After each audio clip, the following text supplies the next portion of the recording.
င်နယ်မင်းသားအိမ်တော်ထဲမှာငွေကိုအသက်ထက်ချစ်တဲ့မင်းသားတစ်ယောက်ရှိနေပြီးအဲ့ဒီအိမ်တော်ကိုဝင်သွားမဲ့မိန်းကလေးတစ်ယောက်ကသူ့ဘဝကိုပြောင်းလဲစေမဲ့ပြဿနာတွေနဲ့ရင်ဆိုင်ရတော့မှာပါဇလန်းစိတ်ဝင်စားရင် channel ကို subscribe လုပ်ပြီးဗီဒီယိုကို like လုပ်ပေးပါ channel လေးရရှိရတည်နိုင်ရေးအတွက်အဆင်ပြေရင် VPN ဖွင့်ကြည့်ပေးဖို့တောင်းဆိုချင်ပါတယ်ဟွန်ဟွန်ဟာတစ်သားခွဲရမှာအင်အားကြီးတဲ့မိန်းကလေးပါသူ့ပစိန်တစ်ချက်နဲ့တစ်သားတွေကွဲသွားတာကိုမြင်တဲ့သူတိုင်းအံ့သားကြပေမဲ့ဟွန်ဟွန်အတွက်ငွေရှာဖို့ကအရေးကြီးတယ်။အိမ်မှာအဖိုးနာနေပြီးစေးကူငွေလိုနေသလိုအဖိုးကဒီဆောင်ရာသီကိုမကြော်နိုင်တော့ဘူးလို့ပြောထားတယ်။ဟွန်ဟွန်ကလက်မလျှော့ပဲအဖိုးကိုကယ်ဖို့အလုပ်ရှာနေချိန်မြို့မြောက်ဘက်ကမင်းသားအိမ်တော်မှာမိဖို့ကြောင့်အတွက်တစ်သားခွဲမဲ့သူလိုအပ်ပြီးလာစာကငွေတလန်းလို့သိလိုက်ရတယ်။အဲ့ဒီအိမ်တော်ကစီကံကြံပြီးမင်းသားကငွေတွေ့တာသူဖြစ်လို့လူတိုင်းကြောက်ကြပေမဲ့ဟွန်ဟွန်အတွက်ငွေတလန်းကအဖိုးကိုကယ်နိုင်မဲ့မျှော်လင့်ချက်ပါ။အိမ်တော်ရှိမှလူတွေစမ်းသပ်ခံနေကြတယ်။တက်သားတွေကတန်တုံးလိုမှနေပြီးအမျိုးသားတွေတောင်တယောက်ပြီးတယောက်အရှုံးပေးကြတယ်။ဟွန်ဟွန်ရှိထွက်လာချိန်လူတွေကပစိန်တောင်မနိုင်တော့ဘူးဆိုပြီးလောင်ကြပေမဲ့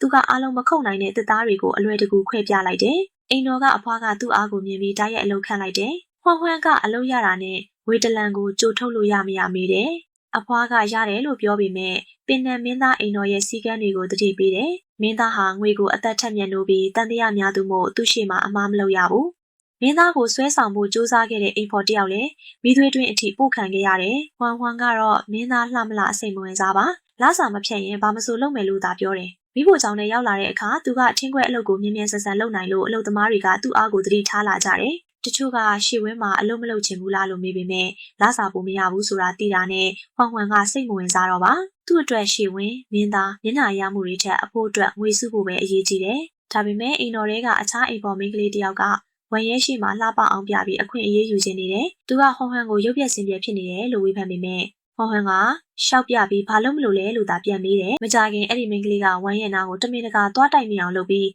မတော်တဆလို့ဟန်ဆောင်တော့အိမ်တော်တွေကလူတွေကသူ့အကြံကိုချက်ချင်းသိကြတယ်။ဟွန်ဟွန်ကမင်းသားကိုရှောင်ပြီးငွေစုချင်တာတခုတည်းရှိနေချိန်တခြားလူတွေကမင်းသားအနာကပ်ဖို့ကို့နာကပ်ကိုလောင်းနေကြပါပြီ။ဝမ်းရဲစီကိုတမင်တကာတိုက်မိသွားတဲ့အိမ်ဖော်မိန်းကလေးကအခွင့်အရေးရမယ်ထင်ခဲ့ပေမဲ့အဆုံးမှာတော့သူ့အကြံကပြန်ပြီးအန္တရာယ်ဖြစ်သွားတယ်။ဝမ်းရဲကကျွေလက်ဖက်ရည်အုပ်လက်ဖက်ချောက်စိတ်ပိုင်းဆိုင်ရာထိခိုက်မှုရှေ့ဝင်းကြောက်ပြတန့်ရှင်းကအထိအသေးစိတ်တွက်ပြီးငွေ163ကျပ်လျော်ခိုင်းလိုက်တယ်။အိမ်တော်တွေကလူတွေကသူ့အတွက်ချက်ပုံကိုမြင်ပြီးပိုကြောက်သွားကြတယ်။ရှေ့ဝင်းကအစီကံတွေဟာဝမ်းရဲရဲ့အရှိန်ဝါကြောင့်လက်ဖက်ရည်ခွက်တောင်မကန်ရဲတော့ဘူး။ဒါကြောင့်လက်သွက်ပြီးကြောက်စိတ်မရှိလုံနိုင်တဲ့သူလိုလာချင်းအဖွားကဟွန်ဟွန်ကိုတတိယသွားတယ်။မိခိုးပေတဲ့မျက်နှာရှုပ်ပွနေတဲ့စပင်နဲ့ထင်းခွဲဖို့ပဲစိတ်ဝင်စားနေတဲ့ဟွန်ဟွန်ဟာမင်းသားကိုဆွဲဆောင်ဖို့အတွေးမရှိတဲ့အတွက်အကောင်းဆုံးလူဖြစ်တယ်လို့သူထင်သွားတာပါအဖွားကဟွန်ဟွန်ကိုရှေ့ဝင်သွားပြီးဝမ်ရဲကိုအစီခံဖို့အဆင့်မြင့်ပေးမယ်လို့ပြောတဲ့အခါဟွန်ဟွန်ကချက်ချင်းညင်တယ်သူ့အတွက်ရှေ့ဝင်းကအန်ဒီရဲ့အပြည့်နဲ့လာစာဖြတ်ခံရနိုင်တဲ့နေရာပါဘသူသွားကျင်သွားငါမသွားဘူးလို့တောင်ပြောပြီးမိဖို့ကြောင့်မှပဲချင်းခုတ်သမားလေးအဖြစ်နေမယ်လို့ကတိပေးတယ်ဒါပေမဲ့ရှေ့ဝင်သွားရင်တစ်လောက်ကိုလာစာ9လမြောက်ကျင်းနေပြ9000ရမယ်ဆိုတာကြားလိုက်တာနဲ့ဟွန်ဟွန်ရဲ့စိတ်ပြောင်းသွားတယ်အဖိုးရဲ့စီးဖို့လည်းအဆင်ပြေနိုင်မယ်အစားအသောက်လည်းပိုဝယ်နိုင်မယ်ဆိုပြီးသူကချက်ချင်းသွားမယ်လို့ပြောတော့အဖွားတောင်အံ့တယ်ရှေ့ဝင်းကိုသွားရလမ်းမှာဟွန်ဟွန်ဟာအိမ်တော်တွေကအဖိုးတန်ပစ္စည်းတွေကိုအစားအသောက်နဲ့ငွေတန်ဖို့အတိုင်းပဲတွက်နေတယ်။ရေကန်တွေကငါးတွေကိုဟင်းချက်စားရင်3ရက်စာကုန်ကျစရိတ်သက်သာမယ်လို့ပြောတာကြောင့်အဖွားကအဲ့ဒါတွေကဝမ်ရဲ့ကန်ကောင်းစီတဲ့ငါးတွေဖြစ်ပြီးတကောင်ငွေ100တန်တယ်လို့သတိပေးရတယ်။အထဲဝင်ရင်ခေါင်းငုံထားမင်းသားကိုမော့မကြည့်မလိုအပ်တာမတွေးဖို့လည်းထပ်ပြောတယ်။စာကြည့်ခန်းသားရောက်တဲ့အခါဟွန်ဟွန်ကအဖိုးတန်သက်သားနဲ့အဝတ်ဟောင်းတွေကိုကြည့်ပြီးနှမျောနေတယ်။ဝမ်ရဲကလည်း6နှစ်ဝတ်ထားတဲ့အဝတ်ဟောင်းကိုကိုယ်တိုင်ချုပ်နေတဲ့အထိငွေကိုနှမျောတဲ့သူဖြစ်ကြောင်းပိုထင်ရှားလာတယ်။သူကအသစ်ရောက်လာတဲ့အိမ်တော်ထင်းကိုမယုံသေးပဲစမ်းသပ်ဖို့ဆုံးဖြတ်ပြီးကြီးပြားတွေကိုတမင်ကြကြံစီတယ်။ခွန်မီကငွေကိုမြင်ပေမဲ့တပြားမယူပဲအကုန်ပြန်ပေးတယ်။ဝမ်ရဲကသူ့ရုပ်ရည်ကိုလည်းစိတ်မဝင်စားလွယ်လွယ်ရနိုင်တဲ့ငွေကိုလည်းမယူတဲ့သူရှိသေးတာလားဆိုပြီးအံ့သာသွားတယ်။နောက်ထပ်စပွဲလုံနေတာကိုလက်သမားခမကုံပဲဟွန်ဟွန်ကအားနဲ့ပြင်ပေးလိုက်တော့ဝမ်ရဲကသူ့ကိုဒီအိမ်ရဲ့တူးရီသောအစီကံအဖြစ်ခန့်လိုက်တယ်။စီကံကရှင်းပါတယ်။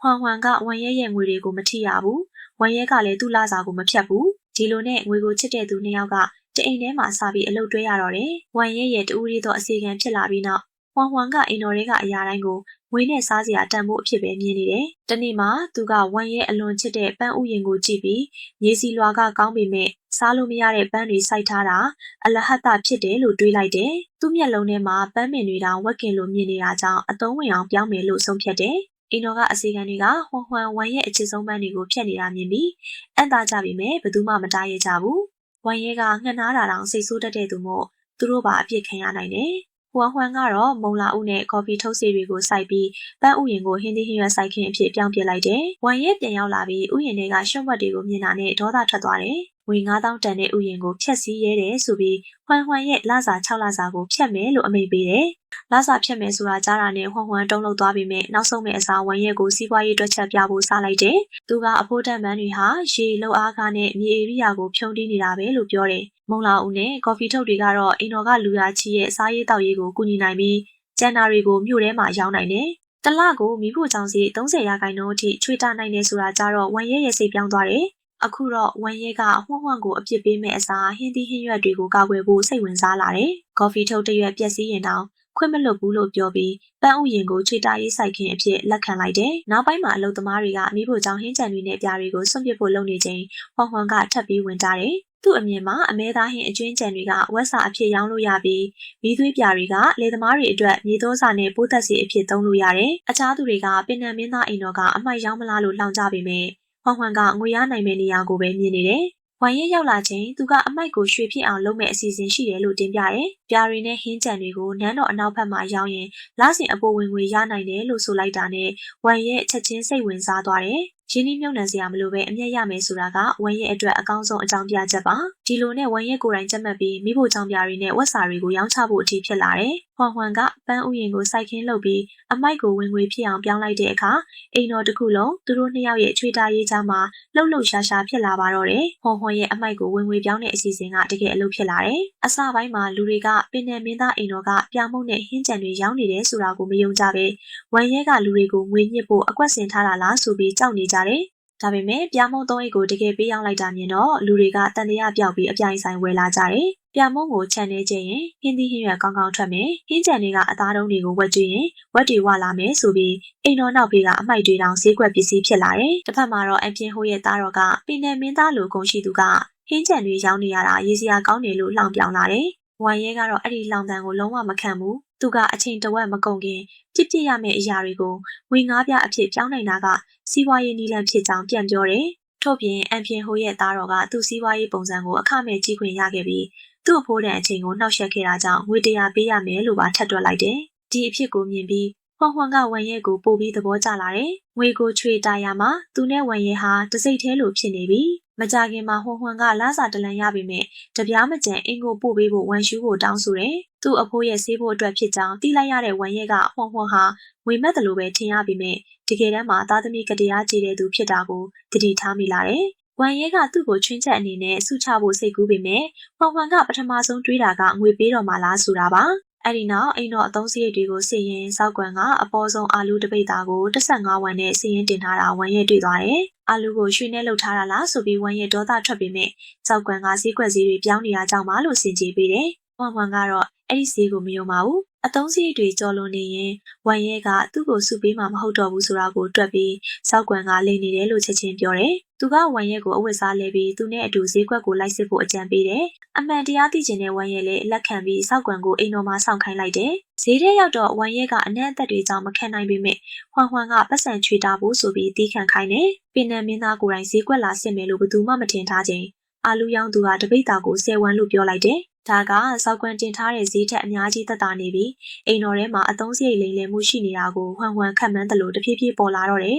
။ဟွမ်နဲ့ဝမ်ရဲတို့ဈေးကွက်ထဲရောက်တဲ့အခါအာလူရောင်းသူကတပိတ်တာကို10ဝန်းလို့ပြောပေမဲ့ဟွမ်ကမကျေနပ်ဘူး။သူကအာလူအရေးသွေးကိုစစ်ပြီးဒီအာလူတွေက9ဝန်းပဲတန်တယ်လို့ပြက်ပြက်သားသားစစ်တယ်။ရောင်းသူကမခံချင်ပေမဲ့ဟွမ်ရဲ့အရှင်ကြောင့်နောက်ဆုံး9ဝန်းနဲ့ပဲရောင်းပေးလိုက်ရတယ်။ဝမ်ရဲကဈေးတစ်ဝက်ကျသွားတာမြင်ပြီးအံ့သာသွားတယ်။ဟွမ်ကဈေးစီးရတဲ့လျှို့ဝှက်ချက်ကကျုပ်တွေကအယူရှာအရှင်ရွာနဲ့ဖိနေဆိုတဲ့စကားလုံးရှစ်လုံးပဲလို့တင်ပေးတယ်။ဝမ်ရဲ့လည်းချက်ချင်းအသုံးချပြီးကော်ဖီထုတ်အစွန်းဝါတာမုံလာဥအပေါက်ပါတာတွေကိုအကြောင်းပြကဈေးတွေထပ်ချလိုက်တယ်။ဈေးဝယ်ပြီးနောက်နွားလဲသမားကအိတ်ကြီးနဲ့အိတ်သေးကနှုတ်ဝံတောင်းလာတဲ့အခါဝမ်ရဲ့ချွေတာစိတ်ကထပ်ပေါက်ွယ်တယ်။တဲကားနဲ့ပြန်ကုန်ခံရမှာမလို့ခြင်းလို့သူကအိတ်တွေကိုကိုယ်တိုင်ထမ်းသွားတယ်။ဟွမ်ကတော့2ဝန်းတောင်မပေးချင်တဲ့တတိမျိုးနဲ့ဆိုရင်အနာဂတ်ရှိမယ်လို့စိတ်ထဲကသဘောကျသွားတယ်။အိမ်တော်ပြန်ရောက်ပြီးနောက်ဟွမ်ကနောက်ထပ်စီးပွားရေးအကြံထပ်ထုတ်တယ်။မုံလာဦးဆိုင်ယုံနဲ့နှေးလုံးနေပြီးအလွတ်အခန်းတွေနဲ့မိဖို့ချောင်းကပိုနေတဲ့ဟင်းတွေရှိနေတဲ့အတွက်နောက်ဖေးမှာဝက်မွေးတင်တယ်လို့ပြောလိုက်တာပါ။ဝမ်ရဲကဂုံတိတ်ခါဘက်မှာထားမလဲဆိုပြီးဒေါသထွက်ပြီးမြဲဝက်မွေးရင်ကုန်ကြစရိတ်နေပြီးအမျက်နှစတိုးမယ်လို့ဟွမ်တွက်ပြတယ်။မွေးနဲ့အမျက်စကားကြားတာနဲ့ဝ ဝမ်ရဲရဲ့စိတ်ပြောင်းသွားတယ်။ဂုံတိတ်ခါဆိုတာဘလောက်တန်လို့လဲဝမ်မွေးတာနဲ့ရှင်ရင်မတန်ဘူးလို့တွေးပြီးချက်ချင်းဝက်သွားဝယ်ဖို့ဆုံးဖြတ်တယ်။ဝယ်ရောင်းသူကဝက်ကလေးနှကောင်ကို200ဝန်းတောင်းပြီးမြဲဟွမ်ဟွမ်နဲ့ဝမ်ရဲကအပြိုင်ဈေးစစ်ပြီးနောက်ဆုံး90ဝန်းနဲ့ဝယ်နိုင်ခဲ့တယ်။ထို့နောက်တော်ဝင်တွေကိုပန်းကြည့်ပွဲဖိတ်စာရောက်လာတယ်။စီကံအရဝမ်ရဲအနေနဲ့ဂုံတိတ်ခါနဲ့ရော်ညီတဲ့ဝတ်စုံဝတ်ရမယ်ဆိုပြီးအချုပ်ဆိုင်ကအချုပ်ခါစီရင်ပို့လာတော့ဝမ်ရဲမခံနိုင်တော့ဘူး။တခါပဲဝတ်ရမယ့်အဝတ်စားအတွက်ဒီလောက်ကုန်ရမယ်ဆိုတာငွေဖြုံးတိမှုကြီးပါ။ဒါပေမဲ့ဘရင်အမိန်ဖြစ်လို့မတက်ဘဲနေလို့မရဘူး။ပန်းကြည့်ပွဲရောက်တဲ့အခါလူတွေကဝမ်ရဲရဲ့ထူးခြားတဲ့ဝတ်စားစီရင်မှုကိုချီးကျူးကြပေမဲ့ဟွမ်ဟွမ်ကတော့ပန်းတွေခေါင်းဆောင်တွေကြောက်ဖြူအစင်တစားတွေကိုအာလူးဘလောက်နဲ့လဲလို့ရမလဲဆိုတဲ့အမြင်နဲ့ပဲကြည့်နေတယ်။တယောက်ကသူ့ကိုအစီခံလေးဆိုပြီးထုတ်ပစ်ဖို့လုပ်တဲ့အခါဟွမ်ဟွမ်ကသူမကိုဝမ်ရဲခေါ်လာတာမို့ဝမ်ရဲထက်ကျော်ပြီးမစီရင်နိုင်ဘူးလို့တုံ့ပြန်တယ်။အိမ်တော်ထဲမှာငွေချွေတာရင်းနဲ့အသက်ရှင်လာတဲ့ဟွမ်ဟွမ်ဟာတော်ဝင်ပွဲထဲရောက်တာတောင်ပစ္စည်းတိုင်းကိုအသုံးဝင်မဝင်စားလို့ရမရငွေဘလောက်ချွေတာနိုင်မလဲဆိုတဲ့အမြင်နဲ့ပဲကြည့်နေတယ်။သူတို့ရဲ့ချွေတာရေးအတွေ့တွေကအိမ်တော်နောက်ဖေးကနေတော်ဝင်အခမ်းအနားတဲ့အထိပြန်လာပါတော့တယ်။တော်ဝင်ပွဲကပြန်လာပြီးနောက်ဟွမ်ဟွမ်ကအတန်းရှင်းရေးလုပ်ရင်အစအနာလေးတောင်စောင်းတွင်းမိဖို့ကိုတင်ထားရင်မိချစ်ဆန်တစ်ချောင်းစာတက်တာမဲလို့တွေးနေတယ်။အဲ့ဒီအချိန်မှာဝမ်ရဲရဲ့ချွေတာရေးမှတ်တမ်းတွေကိုတွေးပြီးစောင်းတွင်းအဆောင်တွေကိုကိုနီးနဲ့နှွေးအောင်နေခိုင်းကငွေနှစ်ပြားချွေတာထားတာသိလိုက်ရတယ်။ဟွမ်ဟွမ်အန်သူနေချင်းဝမ်ရဲရောက်လာပြီးမှတ်တမ်းတွေကိုခိုးကြည့်တယ်ဆိုတာဒေါသထွက်သွားတယ်။ဟွမ်ဟွမ်ကအတန်းရှင်းရေးလုပ်နေတာပါလို့ရှင်းပြပေးမယ်။ဝမ်ရဲကမယုံပဲလာစာတစ်ဝက်ဖြတ်မယ်လို့အမိန့်ပေးတယ်။လာစာကသူ့အတွက်အသက်တစ်ခုလိုဖြစ်နေတော့ဟွမ်ဟွမ်ကချက်ချင်းတောင်းပန်ပြီးနောက်ပိုင်းပတ်စံဖို့ကုန်မဲ့ကိစ္စတွေကိုတာဝန်ယူပေးမယ်လို့ပြောတယ်။အခြားလူတွေကလည်းပင်နယ်မင်းသားလိုဂုဏ်ရှိသူကငွေနဲ့အတွက်အစီခံမလေးနဲ့ဈေးစစ်နေတာပေါက်ကြရင်တက်ကုန်သိက္ခာပြတ်မယ်လို့သတိပေးကြတယ်။ဝမ်ရဲကလာစာဖြတ်မဲ့အမိန်ကိုရုပ်သိမ်းပေးပေမဲ့ဥယျာဉ်ထဲကဟင်းသီးဟင်းရွက်တွေအားလုံးကိုဟွမ်ဟွမ်ကိုယ်တိုင်ဂရုစိုက်ရမယ်လို့ထပ်တိုးအလုပ်ပေးတယ်။မကြခင်ဟွမ်ဟွမ်စီကိုအင်္ဂါစာရောက်လာတယ်။အဖိုးကျမ်းမာလာပြီးအိမ်ကိုပြန်လာဖို့ဖခင်ကစိစက်မဲ့သူရှာထားပေးပြီးပြီဆိုတဲ့သတင်းမှာဟွမ်ဟွမ်ကလမ်းစရိတ်ကိုနှမျောပေမဲ့ပြန်တင်တယ်လို့တွေးတယ်။ဒီသတင်းကြားတဲ့ဝမ်ရဲကသူနန်းတော်ကနေထွက်သွားမှာကိုမခံနိုင်တော့ဘူး။သူကဟွမ်ဟွမ်ကိုအိမ်မပြန်ရဘူး။ဒီကနေတလန်းတောင်ထွက်ခွင့်မရှိဘူးလို့တားလိုက်တယ်။ဟွမ်ဟွမ်ကအလုံးမလုံးတော့ဘူးဆိုတော့ဝမ်ရဲကဆွဲထားဖို့နီးလန်းအသစ်ထုတ်တယ်။ဒီနေ့ကစပြီးအစားအသောက်နေစရိတ်နဲ့အလုပ်ကိစ္စတွေကိုအိမ်တော်ကတာဝန်ယူပေးမယ်။အလုပ်မထွက်ရင်အကုန်လုံးပေးမယ်လို့ကတိပေးတယ်။စားစရိတ်နေစရိတ်ပါအကုန်လုံးပေးမယ်ဆိုတာကြားတာနဲ့ဟွမ်ဟွမ်စိတ်ပြောင်းသွားတယ်။အိမ်တော်ကအကုန်တာဝန်ယူပေးတာအလွန်တန်တယ်လို့တွက်ပြီးအလုံးမထွက်တော့ဘူးလို့ကတိပေးလိုက်တယ်။လူတွေကတော့ဝမ်ရဲကနန်းတော်ဂုံတိတ်ခါနဲ့ဝက်ကိစ္စကြောင့်သာစိုးရိမ်တာလို့ကိုယ့်အကူအကြောင်းပြပေးကြတယ်။နောက်နေ့မိုးမလင်းသေးခင်ဝမ်ရဲကဟွမ်ဟွမ်ကိုခေါ်ပြီးအရေးကြီးတဲ့တာဝန်တွေပေးလာတယ်။မြေဩစာတွေကိုစိုက်ကင်းစီပို့ရမယ်။အဝိစာ900ကိုပန်းထိုးရမယ်။မတီတော့ကိုတန်ရှင်းရေးလုပ်ရမယ်ဆိုပြီးအလုပ်တွေအများကြီးပေးတယ်။ဟွမ်ဟွမ်ကဒါရီဟာလက်စားချေတာလို့ထင်လာပြီးမခံနိုင်တော့ဘူး။နောက်တစ်နေ့မှာအလွန်ရွေးချယ်တတ်တဲ့ဝန်ကြီးတူကိုအိတ်ခံရမယ်ဆိုပြီးအဖွားကဟွမ်ဟွမ်ကိုရှော့ဈေးမုံတွေဝယ်ခိုင်းတယ်။တပြားမှပုံမသုံးရဘူးလို့သတိပေးထားပေမဲ့ဟွမ်ဟွမ်ကဒီလိုတာဝန်မျိုးကိုသူ့မှလွဲရင်ဘယ်သူလုပ်နိုင်မှာလဲဆိုပြီးစိတ်လှုပ်ရှားနေတယ်။ဒါပေမဲ့သူထွက်သွားပြီးနောက်ဝမ်ရဲကအိမ်ပြန်လာလားအလုပ်ထွက်တာလားဆိုပြီးစိုးရိမ်လာတယ်။နန်းတော်ကနေဘယ်သူမှထွက်သွားခွင့်မရှိဘူးလို့စိတ်ထဲမှာထပ်တင်းမာလာတယ်။ဟွမ်ဟွမ်မဟုတ်ဝယ်ဖို့ထွက်သွားပြီးနောက်ဝမ်ရဲကသူ့အိမ်ပြန်သွားပြီးထင်ကစာကြည့်ခန်းထဲမှာစိတ်မထိန်နိုင်တော့ဘူး။သူမကိုထိန်းထားနိုင်မဲ့နီးလန်းရှာဖို့စာအုပ်တွေရှာဖတ်ပေမဲ့အပြေမတွေ့တော့စာကြည့်ခန်းတစ်ခုလုံးဖျို့ဖျဲဖြစ်သွားတယ်။အဲ့ဒီအချိန်ဟွမ်ဟွမ်ပြန်ရောက်လာတယ်။ဝမ်ရဲကစိတ်သက်သာသွားပေမဲ့ရှက်လို့မပြနိုင်ပဲတာဝန်စွန့်ခွာတယ်ဆိုပြီးအပြစ်တင်တယ်။စာကြည့်ခန်းပြတ်တာကိုပါဟွမ်ဟွမ်အမားလို့ဆိုပြီးတန်ရှင်းရေးလုပ်ခိုင်းကလာစာဖြတ်မယ်လို့ချင်းချောက်တယ်။ဟွမ်ဟွမ်ကမတရားတာကိုလက်မခံနိုင်တော့ပဲဒီအတိုင်းဆိုအလုပ်ထွက်မယ်လို့ပြက်ပြက်သားသားပြောလိုက်တယ်။ဟွမ်ဟွမ်ထွက်သွားမယ်ဆိုတဲ့စကားကြားတာနဲ့ဝမ်ရဲကတခါတည်းပျော့သွားတယ်။သူ့နားမှာအမြဲရှိမယ်လို့ကတိပေးရင်အိမ်တော်အာနာကိုတောင်သူမလက်ထဲအပ်မယ်အလုပ်လည်းမခိုင်းတော့ဘူးလို့ပြောလိုက်တယ်။ပင်နံမင်းသားဒီလောက်ပြောင်းလဲသွားတာကိုလူတွေမယုံနိုင်ကြတော့ဘူး။ဝမ်ရဲကိုယ်တိုင်လည်းဒီခံစားချက်ကိုနားမလည်ဘူး။စီးကျန်းတွေရှာဖတ်ပြီးဆရာဝန်တွေနဲ့ပြပေးမယ်အစိမ့်မမိဘူးလို့သာအဖြေထွက်လာတယ်။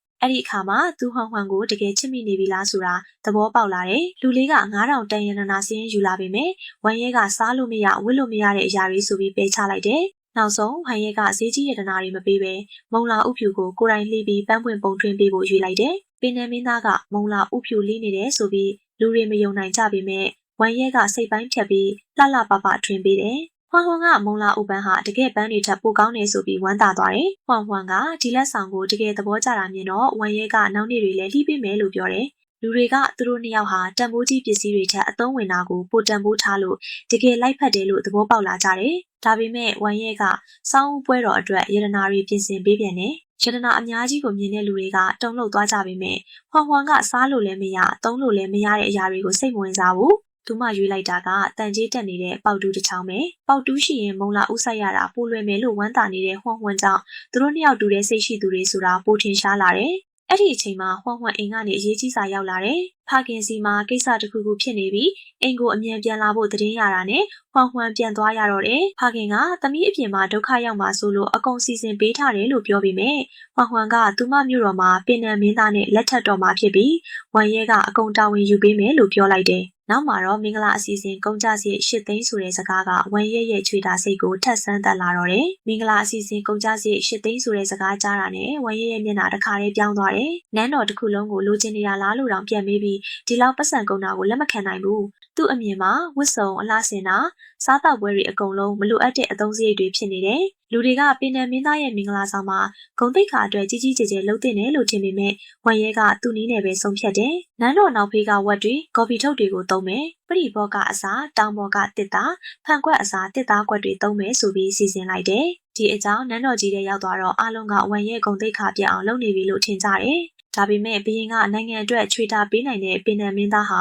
ယုံကြည်ရတဲ့သူလို့ချီးကျူးလိုက်တယ်။ထို့အပြင်ချွေတာလိုက်တဲ့အသုံးစရိတ်အားလုံးကိုဝမ်ရဲစီမင်္ဂလာလက်ဆောင်အဖြစ်ပေးဖို့အမိန့်ပေးလိုက်တယ်။မင်္ဂလာနေ့ရောက်တော့လူတွေကကက်စင်းနေတဲ့ဝမ်ရဲဘာလက်ဖွဲ့ယူလာမလဲဆိုပြီးလောင်ပြောင်စောင့်ကြည့်နေကြတယ်။ဝါချင်းတောင်းတွေမြင်တာနဲ့အထဲမှာမုံလာဥဖြူတွေပဲပါမာသေးကြတယ်လို့ယင်နေကြတယ်။ဒါပေမဲ့ချင်းတောင်းတွေဖွင့်လိုက်တဲ့အခါလူတိုင်းအံ့သွားတယ်။ဝမ်ရဲကအိမ်တော်လျှို့ဝှက်ပစ္စည်းတွေကိုဖွင့်ထွင်အတွက်ပြင်ဆင်ထားတာဖြစ်တယ်။ဟွန်ဟွန်ကအဲ့ဒီလက်ဖွဲ့တွေကိုမြင်ပြီးပျော်သွားတယ်။ဝမ်ရဲကလည်းသူမပြောရင်အကုန်တန်နေဆိုတဲ့မျက်နှာနဲ့ပြုံးနေတယ်။အားလုံးရှိမှအိမ်တော်ရဲ့လျှို့ဝှက်ပစ္စည်းတွေကိုဟွန်ဟွန်ကအစီအမံခန့်ခွဲမယ်လို့ကြေညာလိုက်တယ်။လူတွေကသူတို့နှစ်ယောက်တကယ်လိုက်ဖက်တယ်လို့လက်ခံလာကြတယ်။မင်္ဂလာရင်လာချိန်မှာလည်းလူတွေကနွားလဲနဲ့လာလိမ့်မယ်။တီးမုတ်သူတော်မငါဘူးဆိုပြီးထက်လောင်ကြတယ်။တကယ်လဲဝမ်ရဲကနွားလဲနဲ့ရောက်လာပြီးမုံလာဥဖြူတွေကိုပါယူလာတယ်။ဒါပေမဲ့ဟွန်ဟွန်အတွက်တော့ဒါဟာမျက်နှာပြက်စရာမဟုတ်ပဲသူတို့နှစ်ယောက်လိုက်ဖက်မှုကိုပြတဲ့မင်္ဂလာပွဲဖြစ်နေတယ်။လက်ခသက်သာလို့ဝမ်းနှစ်ကောင်ထက်ဝယ်လို့ရပြီဆိုတဲ့စကားနဲ့သူတို့ချစ်ချင်းကပိုပြောစရာကောင်းသွားတယ်။ညနေလာတော့ဟွန်ဟွန်က